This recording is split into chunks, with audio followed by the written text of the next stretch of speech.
meeting the Paris targets, our 2030 targets. The current government is not meeting its emissions targets. Didn't go as planned for the CBC. Welcome back to Moose on Loose. My name's David. Today, Pierre Poilievre sitting down with CBC, doing an interview, and she tries to get him with a bit of a gotcha question on the environment. It backfires horribly. She also asks him about his safety and how that situation has been. And considering how many crazies there are in Canada, it's not good. Let's jump into this. Starting this one off, we got a bit of polling data here. This is coming from British Columbia. We got the Conservatives leading 44 to 42%. Unfortunately, there is an election scheduled for another 3 years. Got this one here. Canadian shelters see an increase in seniors experiencing homelessness. Of course they do, because seniors who are depending on their old age security payments to pay the bills are now saying that they don't pay the bills anymore. Priced out by immigration. Yep, that's it. Got this one here. High-speed rail construction could begin in 4 years, LeBlanc says. So Mark Carney announced this during his big project announcement thing. It was going to take 8 years, but don't worry. He's going to fast-track it. Now it's going to only take 4 years. Mark Carney picked projects that were all either started or some of them mostly done so he can take credit. It's ridiculous. And he picked all the ones that were the furthest along that he has investments in. So aside from a couple of them, 7 out of the 10, he has some sort of financial investment, with 3 of them direct financial investment. How many more billions did they just send to SNC-Lavalin?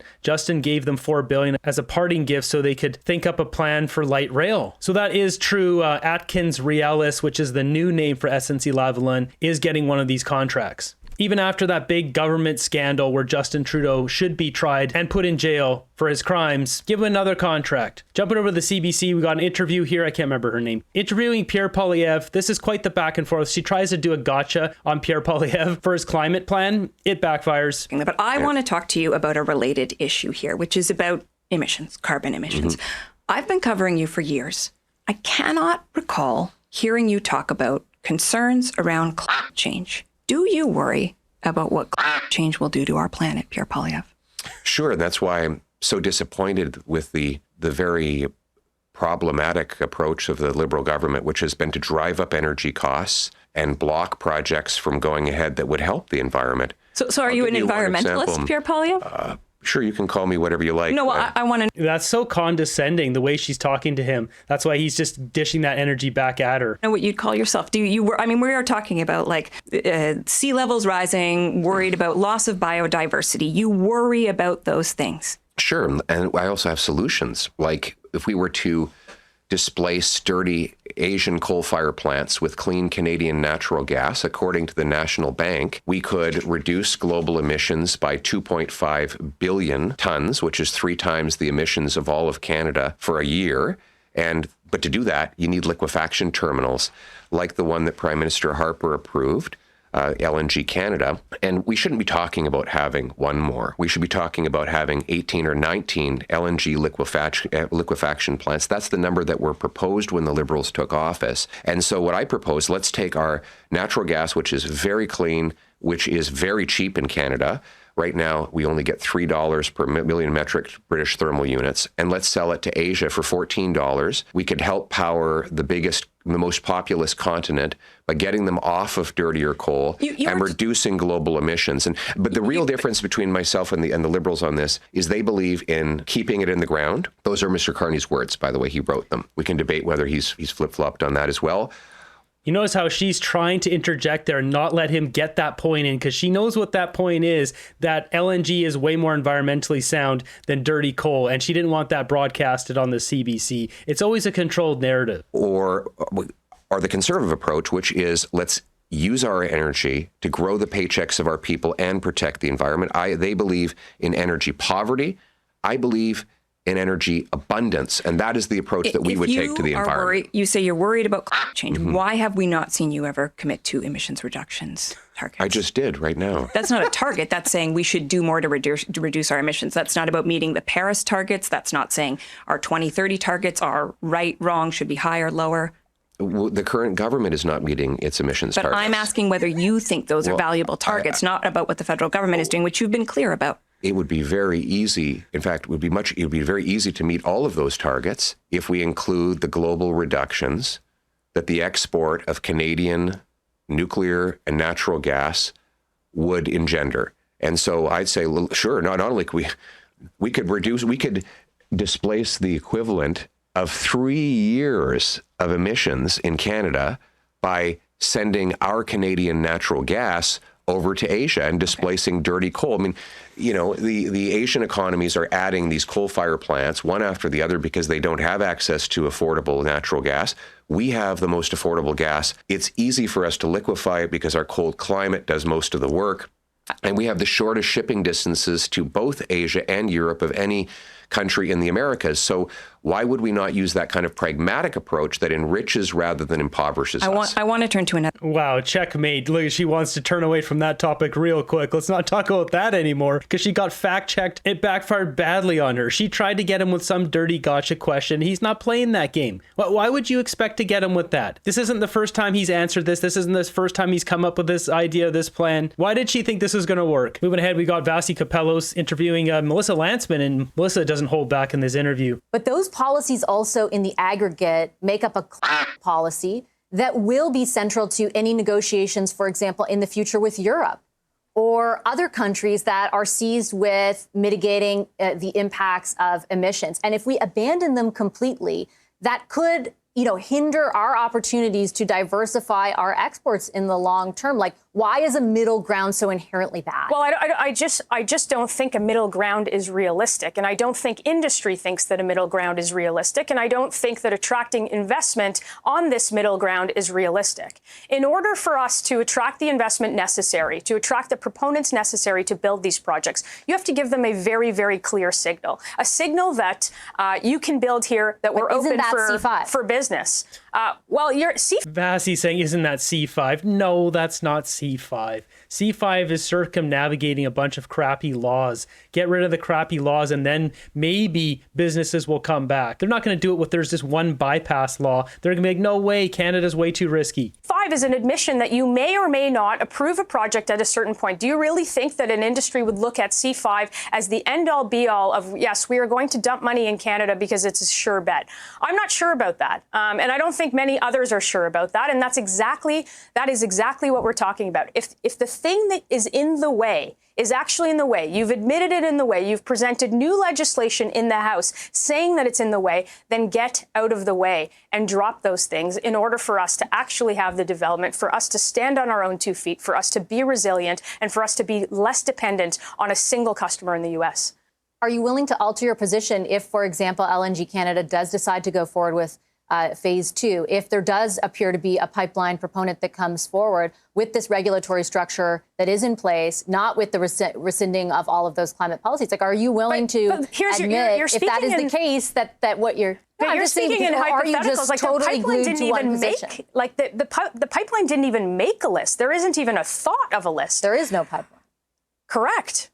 There is no proponent for a pipeline. Yeah. There is no proponent for a pipeline because there are things in the way for that pipeline. But there is not even a thought of putting a pipeline on a list. And that Vasi's not this dumb. She looked kind of grumpy at the beginning. I don't know. Is she just clutching to her job? She's getting the talking orders and yep, okay, I'll push out the garbage. Because that's what this is. She knows full well that businesses aren't coming back until all these laws get repealed and tossed out the window. That's why there is no proponent for a pipeline. This isn't rocket science here. It's precisely because he has the exact same people around him who are anti-pipeline. It is akin to being a vegetarian in a steakhouse. You know that he's there, but he's never going to order anything, and everybody knows that. Respectfully, one person who said something completely different today is probably the biggest proponent in the country of building pipelines, Alberta Premier Danielle Smith. She asked Albertans for patience. She feels that there will be a pipeline on the second or third tranche of these ideas. Again, like, why is that okay? Good enough for her. You can't criticize her level of defense of the energy industry. There is probably no more ardent defender of it. Why is it okay for her and not for you? Well, look, we have a job to do, and we've presented the solution to what I think is the course forward. Danielle Smith has agreed with that on many fronts, on the emissions cap, on C69, on the tanker ban, on the industrial carbon tax. She's been a steadfast that, and we believe that that's the way forward. That's our job in Parliament as the session comes back on Monday, and she has her own job to do. Yeah. So what happened with Danielle Smith is she just kind of pushed back a bit on everyone and said, let's just wait, and hoping for tranche number 2. 2 of Mark Carney's list of projects that a pipeline's on there. And she's saying, let's be patient. I think she's just playing the long game. I think she's trying to play Carney's game. She's going to say, okay, let's do this net zero garbage pathways thing as long as we get a pipeline built, because she wants to get something started. But Canadians are like chomping at the bit here for prosperity. We have oil waiting to be pumped around the world, and Mark Carney's just wanting to enrich himself. Frankly, I'm just like, forget the patience. Either the government does what's best for Canadians or they're out the door. Let's not forget Mark Carney was being investigated. His GFAN's Glasgow Finance Alliance for Net Zero, he was being investigated, or he still is. I'm not sure if this is still in the works, but by the United States Judiciary Committee for his Green Climate Cartel. It says here the climate cartel members include convening and collaborating groups like the Climate Action 100 Plus, the Net Zero Alliance Managers Initiative, and Glasgow Financial Alliance for Net Zero GFANs. That is Mark Carney's company. If you watch the channel for a long time now, then you'll know that I brought this up. Is this a situation where Donald Trump was protecting Mark Carney, and then Mark Carney helped protect with Brookfield shield Donald Trump from the SEC because they had this investigation? Brookfield's Bruce Flatt refused to give information over to the US government. And really, Mark Carney being prime minister is the greatest thing that's happened to America and Donald Trump as president. Because I mean, look what's happening now. They're cleaning our clock. There's no deal being made. It's just hurting Canada, barely hurting America. We have a guy who's being investigated for his green cartel grift, and then he's unleashing the same grift that he's unrolling in our country. You can't make this stuff up. I would like to switch gears here and talk about a developing news story, which is the assassination of US conservative activist Charlie Kirk. The FBI has this morning announced that they have arrested a suspect. In this country, when we talk about political violence, you and the Prime Minister have both said it is never justified. But we know that there are growing threats against politicians. That includes yourself and your family. Yes. Are you worried? I worry for my family. I'll be honest with you. We have had very serious threats to the point where the RCMP decided that it merited protection for my family and I for over a prolonged period of time. And they've been multiple, and they have been serious threats. And I think we need to secure all of our political leaders, not just me. I think all the political leaders and ministers who face real threats, according to the RCMP's assessment, they should have protection so that something like this does not happen on our turf here in Canada. The fact that you're... It's just so sad, and I don't deny that, because the radical left are absolutely insane. I mean, you see example after example, these people unhinged, getting angry, getting dangerous. I mean, you see so many clips coming straight off of Chris Dacey's channel where he's out on the streets there. He's been punched in the face so many times. I was just watching a clip today where he was filming and an old man was slammed on the ground by a blue-haired nutcase. These people are unhinged and dangerous. Obviously not all of the left, but the most radical of them for sure. It seems like our ability to talk and debate the issues is going away, and that just going to make things worse. That's going to make things more dangerous. The left on X, they have a meltdown. They never want to debate. If you bring up facts, they just disappear. So many times I'll see all sorts of unhinged responses. I'll post the fact that Mark Carney helped Brookfield dodge $5.3 billion in taxes. They don't want to talk about it. They're okay with our prime minister being the biggest tax dodger in Canadian history. They just sweep that one under the rug. And that came from the NDP. That was a report from the NDP. They're the ones who dug that up initially. We need to have more political debate and discourse in this country, or we're going to see more and more attacks. And really, we need the police to step up and arrest people who are doing those attacks. And that's the problem, is we don't have the police doing their job because they're not allowed to do the job because the Liberals took away their ability to do their job. In some cases, the police are doing the bidding of the Liberals, so they got their marching orders and they're not going to operate as they should be. Obviously different based on which police force, but this is the state of Canada. You're saying that should happen suggests that perhaps there are instances where you think it's not happening. There's not sufficient securing. Listen, I don't know if you can secure everything, but I think we should do I'm not going to accuse the government of anything on that front. I know that all the political leaders would share my view that this is unfortunately a risk that's out there, and we should do everything we can to mitigate it. More broadly, what do you think we should be doing differently on a more societal level, political dialogue to try to address this? We don't know what motivated this person, so I have a hard time saying what different behavior would have avoided him doing this act. This is exactly why when this happened, I didn't want to quickly jump to the left, because I want to know who this person was. What was he motivated by? And right now the left is saying that this guy was a conservative, he's a Republican because his parents are, but that doesn't mean he was. I mean, he was in a university where, as we've seen, young minds are being indoctrinated by radical radical professors. So did someone plant a seed in his head that he should go take out Charlie Kirk? That guy, he wasn't a Republican. He wasn't a conservative, that's for sure, even though his parents are. And just think about that too. So his dad turned him in, and his dad, I believe, is a retired cop. Just imagine knowing that your son was taken over by the woke mind virus, I believe as Elon Musk always says about his kid, and having to turn your kid in knowing that your kid is then going to get the D penalty. That guy who laid on the roof with his pew-pew and took out Charlie Kirk, he's most likely going to be done. He's in Utah. They have the D penalty there. It's going to be game over for him. He really doesn't have a chance. All of this could have been avoided if there was just more political discussion. There wasn't indoctrination. There's not crazy professors spewing crazy ideas. But I think we need to make clear that you can't shut people down just because you disagree with them. Obviously, Mr. Kirk was killed because he expressed a contrary point of view. He said something that somebody didn't think that they should have to hear. But that's democracy. Democracy doesn't mean you get to silence someone just because you disagree with what they have to say. Disagreement and debate is necessary in a free and open democracy. And we can't let the terrorist who carried out this assassination change that. Is there a change? So that's what we shouldn't do. Is there a change? We've heard about the idea of disagreeing agreeably. Is there a tonal change in this country, in Canada's politics, that is needed to keep people safe in the face of this climate? I think we have to inculcate the idea that we're all going to go through life hearing things we don't agree with. And we don't get to shut down contrary opinions. We have to debate them. We have to, sometimes it's frustrating, maddening, but that's life in a democracy. And, we have to raise our kids, and we have to teach all citizens that freedom of speech includes hearing things you don't like. And we can't censor people, attack them, try to destroy their lives, fire them, kick them out of their place of work, whether it's a media organization or carry out violence as a mechanism to silence views that we don't agree with. Obviously, there's a pretty dramatic difference between a political assassination and someone, the examples you gave of somebody losing their job because they said something offensive to a reporter in front of a TV camera. I think there was a very public example of that, losing their job. Those things are not really the same. No, they're not. That's not what I was saying. What I'm saying is that we need to live in a society where people are free to express themselves and where everyone understands they're going to have to hear contrary opinions. I hear them all the time. It's part of the This example, part I guess, is relevant. Is that particular case of the reporters being harassed, people yelling this offensive F her right in the...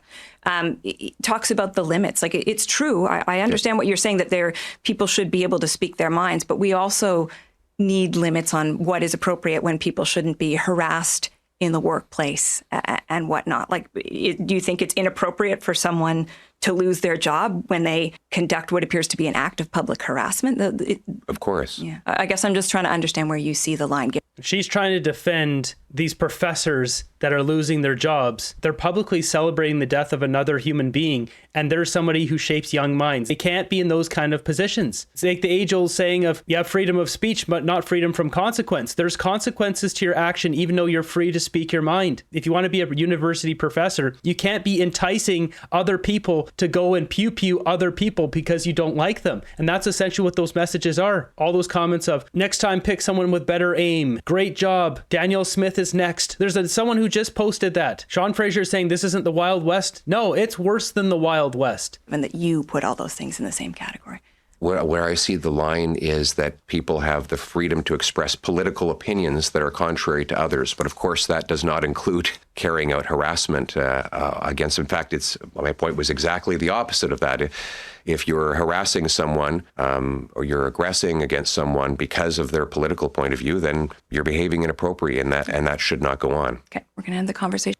Yeah, and that's fair. Just as people complaining about university professors shouldn't be harassing those people, they should be filing a complaint to the university, but not harassing them. But the university professor applauding the death of a man and rallying students around that idea needs to be punished for deplorable conduct. I mean, look at this example here. Scarborough teacher accused of showing Charlie Kirk bad video to kids. They played this on repeat in a public school of him getting pew-pewed. Like, what is wrong with these people? This teacher needs to be fired because that's not what, as Mario says here, a 10-year-old should be seeing. We got this one from Leviathan. Adeline Belmont, aka Fox McCloud, is a drag artist in Edmonton and member of the YAG Queer History. So this person here posted this. Cheers to the Tin Man. Charlie Kirk is no more. I hope he felt terrified. I hope the rest of his kind are just as scared. Miss Smith, next, please. And thank you. This is not acceptable. This is not free speech anymore. This is inciting violence against a premier. I should note quickly on free speech as well. You guys always thumbs down on YouTube all the bad comments to the bottom, so I never see them, but I do see a few on Spotify. And I saw 2 comments of people complaining I wasn't being courageous enough for just saying all the words and saying things censored. There's only 2 ways things happen on here because YouTube scans all these videos with a robot. There's no human involved. So either I censor myself or a robot will scan my videos and then either demonetize my video, which means they don't get shared out, pushed out to anyone, so no one will see them. Over 95% of people will not see those videos, or they'll get flagged and removed and not be publicly visible. Me censoring myself isn't a lack of courage. It's the only way to deliver the message. And the reason why other channels can say all sorts of words and I can't is because I have a whole bunch of people who are attacking my channel. When you have hundreds of people coming at it, it gets flagged a lot easier than a channel that doesn't have people attacking their channel. That's how the system works here. So jumping over to Bernie Sanders, who came out with a great message. This is one of the rare ones from the left. Let's hope we see more of this. I want to say a few words regarding the terrible murder yesterday of Charlie Kirk, someone who I strongly disagreed with on almost every issue, but who was clearly a very smart and effective communicator and organizer, and someone unafraid to get out into the world and engage the public. My condolences go out to his wife and his family. A free and democratic society, which is what America is supposed to be about, depends upon the basic premise that people can speak out, organize, and take part in public life without fear, without worrying that they might be killed, injured, or humiliated for expressing their political views. In fact, that is the essence of what freedom is about and what democracy is about. You have a point of view? That's great. I have a point of view that is different than yours. That's great. Let's argue it out. We make our case to the American people at the local, state, and federal levels, and we hold free election in which the people decide what they want. Yeah, that's it right there. Just argue things out. We don't need to have people laying on roofs with pew-pews because that is absolutely insane. A nation that fears voices is a nation already losing its soul.